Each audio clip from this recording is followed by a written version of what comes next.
Hello বন্ধুরা, আপনাদের সকলকে গ্রাহক সেবা চ্যানেলে স্বাগত জানাই।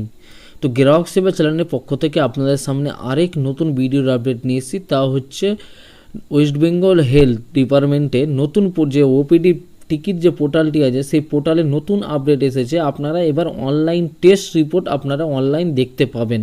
তো আপনারা যদি কোনো রকম ব্লাড টেস্ট বা আল্ট্রাসাউন্ড বা এক্সরে বা সিটি বা এমআরআই করে থাকেন, তো আপনি সেই রিপোর্টটি এবার বাড়ি থেকেই অনলাইন নিজের মোবাইলের মাধ্যমে আপনারা দেখতে পারবেন। তার জন্য আপনাদেরকে সরাসরি গুগলে চলে আসতে হবে। গুগলে এসে যে ডব্লিউবি হেলথ যে পোর্টালটি আছে সেটি ওপেন করবেন, টাইপ করলে যে ফার্স্ট পেজটি আছে welcome to WB health portal, সেটাতে ক্লিক করবেন।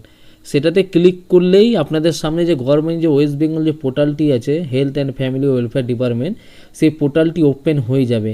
এখানে এসে আপনাদেরকে কিভাবে অনলাইন টেস্ট রিপোর্টটি দেখবেন আমি তা দেখিয়ে দেবো। কিন্তু যারা চ্যানেলে নতুন আছেন চ্যানেলকে সাবস্ক্রাইব করে রাখুন, তাহলে নতুন নতুন ভিডিওর আপডেট আপনারা পেয়ে যাবেন।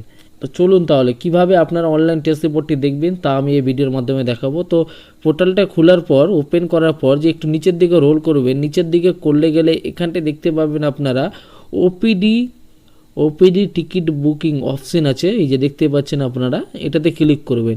এটাতে ক্লিক করলে আপনাদের সামনে সরাসরি যে ওপিডি টিকিট বুকিং যে অনলাইন সিস্টেম সেটি ওপেন হবে এবং নতুন আপডেট আপনারা দেখতে পাচ্ছেন অনলাইন টেস্ট রিপোর্ট, এটাতে আপনারা ক্লিক করবেন। এখানে ক্লিক করলেই আপনাদের কাছে মোবাইল নাম্বার চাইবে, আপনারা সেই মোবাইল নাম্বারটি দিবেন। যখন আপনারা ওপিডি টিকিট করেছিলেন মোবাইল নাম্বার দিয়েছিলেন, সেই মোবাইল নাম্বারটি দিবেন এবং এখানে পেশেন্ট আইডি রেজিস্ট্রেশন নাম্বার, আপনারা দেখবেন টিকিটের রেজিস্ট্রেশন নাম্বার বলে অপশন আছে, টিকিটের রেজিস্ট্রেশন নাম্বার লেখা আছে, সেই নাম্বারটি আপনারা এখানে টাইপ করবেন। টাইপ করার পর গেট ডেটাটা ক্লিক করলে গেলে আপনাদের সামনে যে আপনাদের রিপোর্ট আছে তা আপনাদের কাছে শো হয়ে যাবে স্ক্রিনে। তো এইভাবে করে আপনারা খুব সহজে নিজেদের রিপোর্ট আপনারা দেখতে পাবেন।